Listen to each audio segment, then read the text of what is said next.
Hey guys, how y'all doing? I'm here to give you guys a recap on the new episode of Tokyo Ghoul, which is on episode 6. Now, this episode here looked pretty okay. I mean, it felt a little fast or a little like, maybe badly adapted, I guess. I just don't really know. Maybe because, I'm starting to remember some scenes here and there, and I think they were supposed to be a little bit more detailed in terms of, like, certain scenes that's supposed to be there. I mean, I may not remember much about the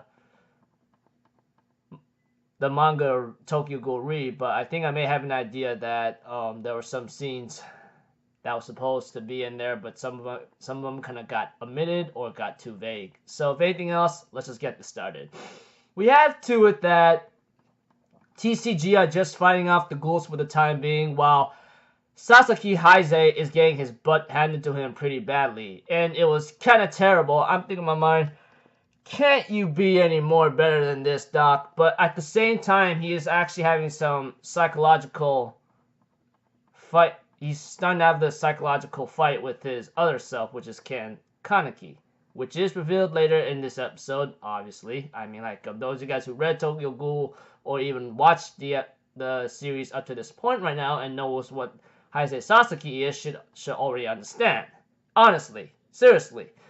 But aside from that, as for Nutcracker, of course, like Shirazu, Psycho, and then the other investigator manages to take it down due to the fact of Shirazu knowing the traps very well, and if something gets close enough, it'll trigger it, and therefore Shirazu deals the killing blow to Nutcracker, and she ends up wanting to. And her last moments are like, if she had money, she could become beautiful, and Shirazu's like, don't try to act like you're human or something. I'm thinking in my mind, well, sometimes you just don't really know what they freaking went through in order to be where they are today, etc. But aside from that, as for Big Madam, of course, Ure managed to kill the guards and manages to not get himself eaten. And Mutsuki, on the other hand, got pierced by Ure after he got defeated by Big Madam in one big blow or something, or multiple punches. And we see to it that Ure ends up saying, I hate everyone, I wish they all died or something. And he ends up piercing Mutsuki without realizing. And Mutsuki says, it's okay, you're not a burden, you know? Don't ever think yourself you are one. And before Ure could get hurt or something, when he's protecting Mutsuki, we add to it that Juzo and his squad arrives just on time, and they end up having to take care of Big Madam. Before Big Madam dies, Juzo says, you know, all these scars I gotten are from you, but you know what? I held no grudge against you or hatred. And we see to it that Big Madam gets killed in the end, while Juzo's ears gets covered. As for Heise Sasaki, he is getting his butt handed to him by Takizawa or Pineapple-kun. Because we all know that, Pineapple or Takizawa is pretty strong, especially when he's considered to be like possibly a prototype or a better successor to Ken Kaneki. But we see to it that after getting his butt handed to him and having his voice heard out because of this strange guy in a mask or something having to mess things up, etc., we see to it that his voices are being spread throughout the entire freaking building, etc., due to the recording of the auditorium or something. I don't know. And we see to it that eventually Hinami comes in to save him and tries to stop him from harming him or possibly killing him. Of course, we do get to see that Hinami didn't really stand much of a chance against him due to the fact that Takizawa is the owl, or he's just very strong, or she's not much of a combatant type in a certain sense. But of course, Hinami says Oni-chan is Oni-chan no matter what.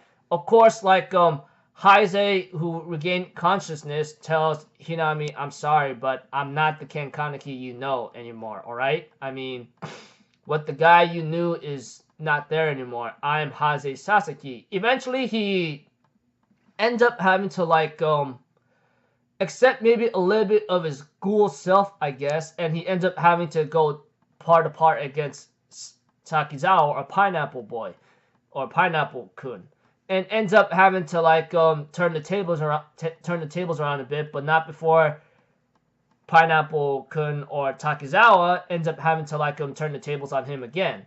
eventually, like, we have to it that he ends up having a little psychological dilemma within himself again. Ends up taking a bite of a skin or flesh from Takizawa or Pineapple-kun, and ends up dealing a blow that they both dealt to each other, and ends up falling backwards in the end, and ends off there. So I go like, okay, that's pretty cool and all, but not to mention the opening of Tokyo Ghoul's first opening, like all the way from season 1, like literally season 1 opening was playing when Heisei Sasaki was fighting Takizawa or Pineapple-kun while accepting his ghoul self, possibly. A little bit, but not entirely. Not shown there, but you get, if you watch the episode, you may have an idea what I'm saying. And preview next episode, it looks like we might go back into like some, some memory flashbacks for Heisei Sasaki, etc. Which is going to be a little interesting, which I look forward to. So, until then, I'll see you guys in the next video. So, I'm Alpha Zero, people. Have a good day, and I'll see you guys next time, alright? Peace out. Bye-bye. Toot-toot-toot!